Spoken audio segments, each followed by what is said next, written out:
لدى كوريا الشمالية التي يحكمها الزعيم الأعلى كيم جونغ أون أغرب قوانين كوريا الشمالية التي لا تطبقها أي دولة أخرى سواها، مثل حظر الاستماع إلى الموسيقى الأجنبية. المثير في عقوبة المخالف، فإن من يخالف تلك القوانين فإن مصيره الإعدام لا محالة.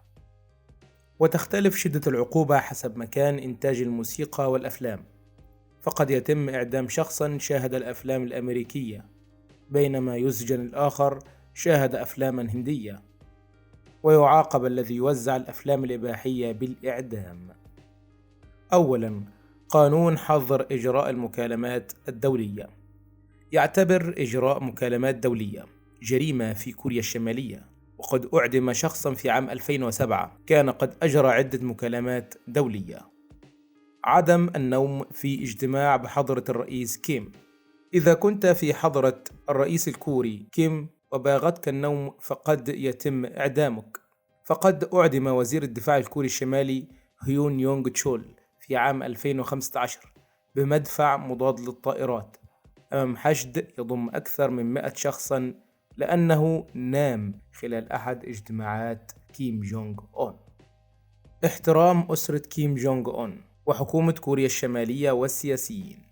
سجنت الأم في 1 سنوات لمحاولتها إنقاذ أطفالها أولا من الحريق بدلا من صورة الرئيس السابق كيم إيل سونغ، كانت قد احترقت. وينبغي على جميع الأسر الكورية بأن يضعوا صور لأسرة كيم جونغ أون في بيوتهم وأن يحافظوا على نظافتها. عدم القيادة. يسمح فقط للمسؤولين الحكوميين بالقيادة، أما المرأة فلا يسمح لها تحت أي ظرف كانت. تسمح الحكومة لواحد فقط من كل 100 شخص بامتلاك سيارة، وهذا يعتبر من أغرب القوانين في كوريا الشمالية. ممنوع ارتداء الجينز. لا يسمح للناس بارتداء الجينز لأنه يعتبر رمز للرأسمالية، كما تفرض على النساء بارتداء التنانير تغطي الركبتين. عدم السفر. لا يسمح للكوريين الشماليين بالسفر إلى الخارج بدون إذن الحكومة، وإلا يتم قتلهم أو وضعهم في معسكرات العمل. عدم تصفح الإنترنت.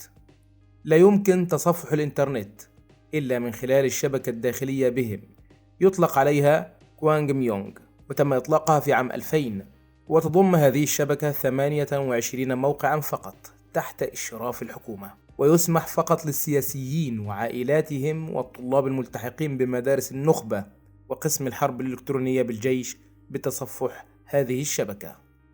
الحكومة هي من تختار مهنة المواطن. تقرر الحكومة اختيار مهنة الفرد بناء على احتياجات البلد، أما الذين لا يرغبون في ذلك فيتم إرسالهم إلى معسكرات الاعتقال للعمل القسري. قصات الشعر. أصدر كيم جونغ في عام 2013 قائمة بقصات الشعر المسموح بها للناس في البلاد، وهي 18 قصة شعر للنساء و10 قصات شعر للرجال المعتمدة من الدولة. اختيار مكان العيش.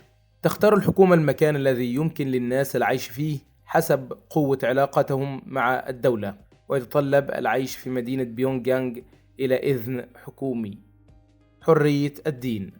تعد كوريا الشمالية رسميا دولة ملحدة تسيطر على الكنائس، ولا تسمح للمواطنين بممارسة الشعائر الدينية، إذ تم إعدام الأشخاص الذين وزعوا الأناجيل في الأماكن العامة، كما أعدم الأمريكي جيفري فاول لأنه نسى إنجيل في حمام أحد المطاعم.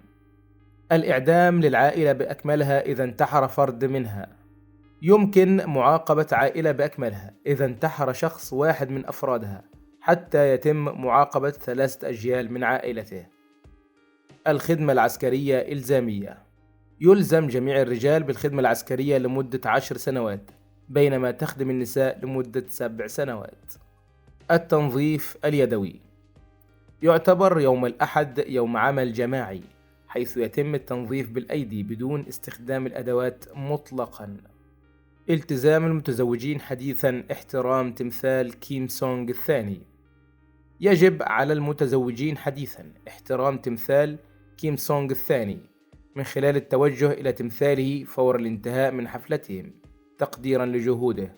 ولا يوجد ما يسمى بشهر العسل للزوجين، بل يضطر الزوجان إلى العودة للعمل في اليوم التالي مباشرة. عدم الاختلاط بالكوريين الجنوبيين. لا يمكن للكوريين الشماليين الاختلاط مع أي كوري جنوبي، وإلا يتم إرسالهم إلى معسكرات الاعتقال. السياحة في كوريا الشمالية. يسمح بدخول السياح الأجانب ما عدا الكوريين الجنوبيين والصحفيين، ولا يجوز لأي سائح بالسفر خارج مناطق الجولات المخصصة لهم بدون مرشديهم الكوريين. مشاهدة القنوات الحكومية. تقدم كوريا الشمالية 3 قنوات تلفزيونية حكومية فقط للناس لمشاهدتها ومتابعة برامجها. التاريخ بالنسبة لهم يبدأ بولادة الرئيس السابق كيم إيل سونغ عام 1912،